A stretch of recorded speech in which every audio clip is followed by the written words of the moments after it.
Les syndicats arrivent au 16 rue de la Loi. Ils viennent rencontrer le gouvernement, voir par exemple s'ils peuvent ensemble faire pression sur la direction de Proximus qui veut licencier 1900 collaborateurs. L'État est quand même actionnaire à 53,5% et puis il est quand même le Premier ministre du pays. Je crois qu'il y a pour d'autres grandes entreprises privées pour lesquelles on a réussi à faire des efforts et à trouver des solutions. Ils ont bénéficié de résultats plantureux pendant des années, ils peuvent participer à l'effort également. Autre motif de colère syndicale, la sortie du ministre De Backer qui ce week-end évoquait une privatisation de l'opérateur. Je ne vois pas pourquoi on amène ça sur la place publique à l'heure où le personnel de Proximus est déjà très inquiet par rapport à ce plan. Message reçu par le gouvernement fédéral qui affirme d'emblée que le ministre s'est exprimé à titre personnel.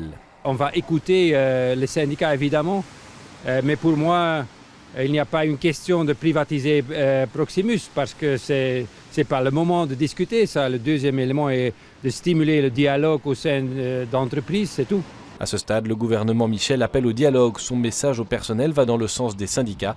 Il affirme que rien n'est figé. Le plan, ce n'était qu'une intention de plan que le conseil d'administration avait voté, donc ce n'est pas le plan définitif. Deuxième chose, qu'ils étaient contre les licenciements secs. Ce mardi, les syndicats organisent une grève générale qui s'annonce bien suivie. Ils espèrent rencontrer la direction dès jeudi pour une phase dite d'information.